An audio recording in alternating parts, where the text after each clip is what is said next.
That battle is for second between Michael McDowell, who did not pit on this caution flag. He pitted back on lap number 13. A little different pit strategy. He can still probably make this race on one more pit stop, just like all these guys that pitted on this caution flag. There's A.J. Hendrickson, that 50 Bobby Jones car, making a move on the bottom, trying to get underneath the 46 of Frank Kimmel. Completed 30 of the 80 scheduled laps. And again, it's side-by-side racing.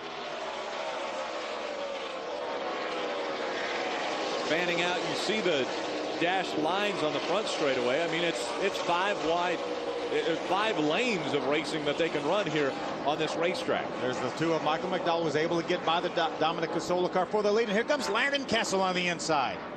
This is a battle for the lead. McDowell on the outside, Landon Castle on the inside. Castle with the preferred line. We'll see if Michael McDowell can hold his momentum up on the outside.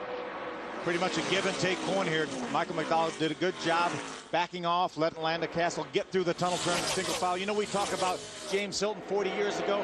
You add up the ages of Landon Castle and the two of Michael McDowell, that adds up to 40. Yeah, you get to 40. You get to 40.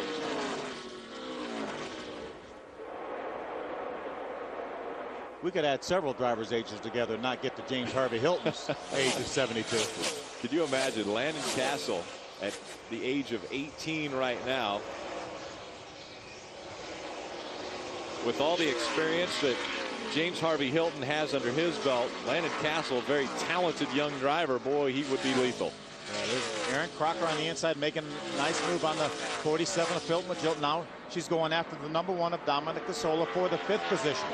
Yet Aaron Crocker had slowed earlier in this race. We saw her battling up towards the top 5. She slowed as she came out of turn number 1, dropped way back. We think that problem has been solved, and so now she's back in the hunt trying to race here, looking for her first win in the ARCA RE Series. Had been second 3 times, knocking on the door. Wasn't able to get the pass made on Philip Magilton. He was able to get back by on the outside. You see Frank Kimmel. Is Frank going to run through the middle of those, make it 3 wide coming off turn number 3? Door gets closed on Frank Kimmel as they continue to be 2 wide. Phil Magilton on the outside, Aaron Crocker on the inside. Crocker in that white number 98. Here comes Jeremy Clements on the inside, also going to bring A.J. Hendrickson with him. See back there the Pork Ford. Frank Kimmel in that number 46.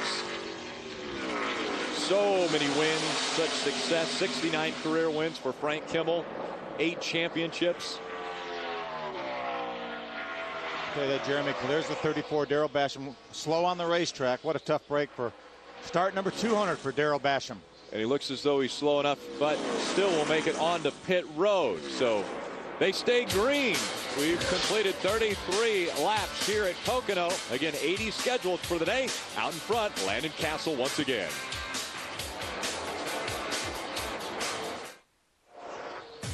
To say a storm is brewing in Formula One is an understatement. Fernando Alonso has found his pace and sits just 2 points behind teammate and rookie sensation Lewis Hamilton. Can Ferrari close the gap, or McLaren run away with the title? Don't miss the Hungarian Grand Prix tomorrow, 7:30 a.m. Eastern, 4:30 a.m. Pacific, live on Speed. That's awful early, but those of you that are going to want to tune in, you're going to want to click the TVs on. Maybe you can put it on record right here on Speed. 4:30 a.m. Pacific. That's an early start. Got a good battle for second brewing between Michael McDowell. Teammates, actually, Michael McDowell and Josh Wise. There's another good battle right there. Frank Kimmel is in the middle of that battle. He tried to move to the inside of the number 1 of Dominic Casola. There's Brian Salas. Oh, look at this. Yeah. Travis Kvapil again with problems. He's on that access road as he makes his way through turn 3. This is just about going to do it, I think, for Travis Kvapil. Look at this battle right here. There's Frank Kimmel, Dominic Casola, Brian Silas. That's a battle right now for the 11th position. Frank Kimmel has it, and the rest of those cars are wanting. Chasing Frank Kimmel around the racetrack. Again, on the restart, it was Dominic Casola who was out in front of the field earlier. Landon Castle's taken over the lead. Oh, problems with Patrick Shelton in that 60. Into the infield he goes, and the caution will come out once again. Looks like he got a little sideways down in turn number 1. Did not make any contact. It doesn't appear with anything. Has the car refired. He was running up in the 15th position, so he will be able to get back on the racetrack without losing a lap. Unfortunate for the 60 of Patrick Shelter. You see a little bit of damage there to the valance on the front left. Oh, a lot of Bobby damage Gerhart. for Bobby Gerhart. Look at the left front down for him. Yeah, left front tire. Talked to Bobby, and he was not leaning on this left front tire at all, worrying about this exact type of thing. And he has no rubber left on that left front. No, I mean, doing a lot of damage. there. A lot of damage to that Eagle warranty car. You think it sounds bad from here? You should be inside that car. Look at all the damage to that left front fender, Rick. On pit road is Bobby Gerhart, trying not to lose a lap as he makes his way toward his pit stall. The 99 of Travis Quapple is also on pit road. You can see him right there, right behind the 5 of Bobby Gerhart.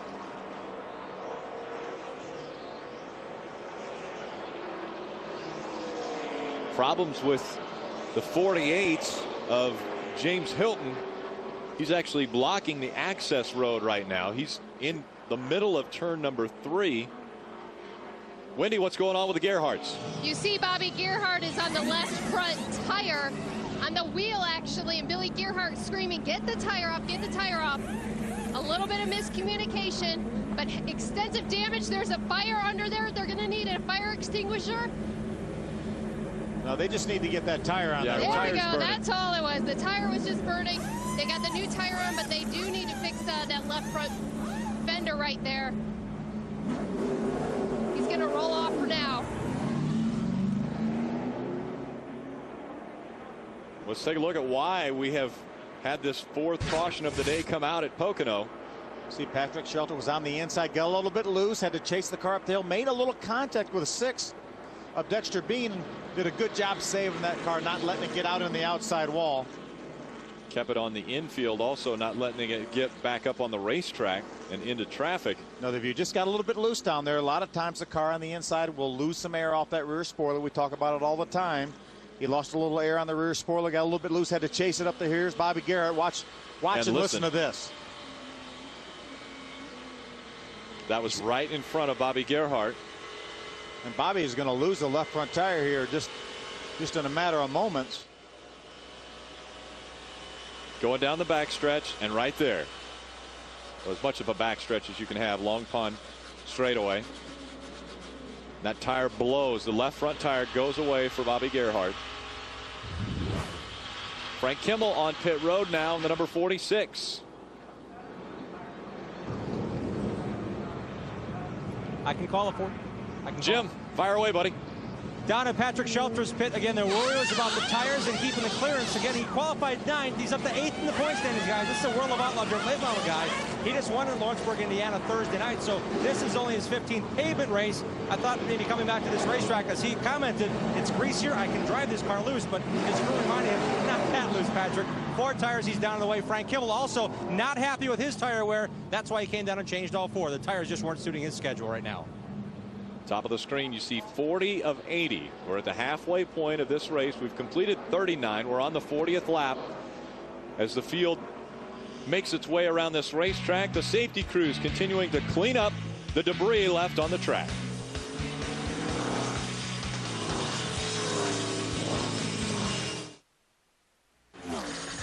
Speed's coverage of the ARCA RE Series from Pocono is brought to you by Hardcore Motorsports, proud sponsor of the Hardcore Motorsports ARCA Safety Initiative.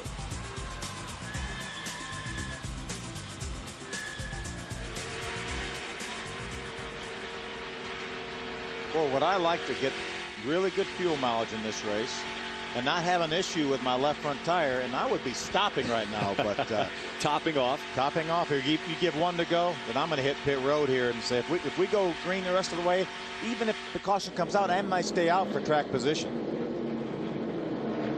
Jim Trado, what's going on with the 87 and 2?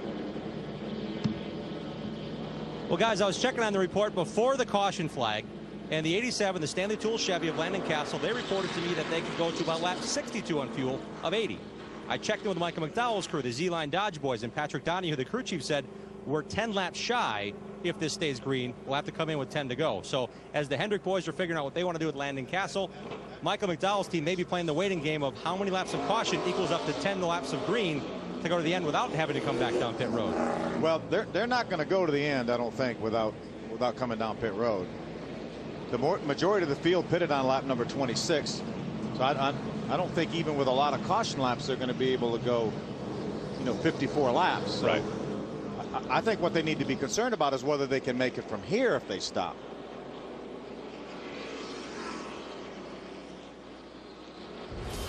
Up next for the ARCA RE Series, it's Nashville. ARCA phenom Michael McDowell can boast about the fastest test session time at the track, but will he control the race? Well, everybody's going for the guitar. Join us when the ARCA RE Series hits Nashville. That's next Saturday, 3:30 p.m. Eastern. It'll be a great doubleheader on speed because we will follow with the Truck Series. Exactly. After the ARCA RE Series at Nashville. Both same day, same racetrack.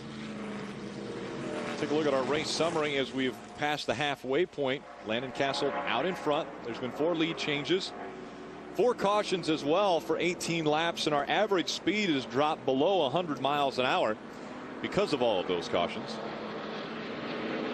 Wendy Venerani, what's going on with Josh Wise? Well, we've been talking about fuel mileage, whether or not these guys can make it the rest of the way. We thought maybe we'd see a few guys hit pit road and top off, but not for the 22 of Josh Wise. They said even if they did it, they still could not make it the rest of the distance. So they're not even going to try not hitting pit road to top off this time. That's the strategy being played out in the Eddie Sharp / Michael Waltrip Racing Development Team. And Phil, you mentioned, strategy-wise, if you thought you had good tire wear, you thought you had decent fuel mileage, you'd come down.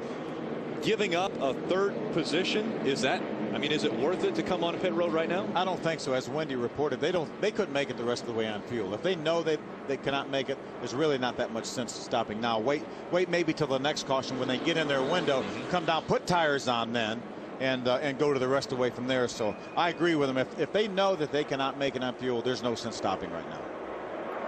Get our aerial coverage provided today by Goodyear. You get there on Silent Armor technology. Beautiful view here of this racetrack. What a gorgeous day.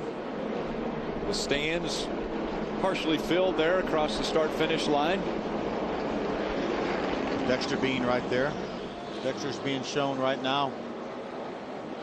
12th position. Up in the 12th position. There's Frank Kimmel. I wonder if Frank Kimmel may be using a little strategy. Looks like he's just topping off with fuel a little bit. Make sure he had enough clearance on the left front tire. May be a great strategy right there for Frank Kimmel. Topping off right now for Frank Kimmel. He'll obviously start toward the back of this field now for the restart. But topping off now, if we don't get a caution for a long period of time, that's a smart move. If we do get a caution here in the next 10 to 15 laps, would that be a detriment to what his plans are? Well, it may be, but he always has the option of coming back down pit road when the rest of the cars do. If that caution comes out, he will have lost a little bit of track position. But Frank was mired back around the 10th or 12th position, and he wasn't really going forward. Right. So I think it's a good call right there. And you use whatever you have available. And I think Bill Kimmel and Frank decided, hey, we may not have the best car today, but maybe we'll have the best strategy. And they could gain a lot of spots with that strategy if they're able to make it the rest of the way. And quite frankly, I'm surprised that more guys didn't stop. I mean, we're going to restart this race with 37 laps to go, and that's within the window of what these guys should be able to get fuel mileage wise. But what about tire wear, Wendy? Well, we see the left front tire that just came off of Bobby Santos. The Thirds car, you see it in the back of the pit stall there. It was a flat left front. They've had several issues today. It's been a tough day for this Bill Davis Racing Development Team. We also had the master ignition that had problems. They had to come down pit road and switch that earlier, fix that, and now the flat tire. So several issues with Bobby Santos today.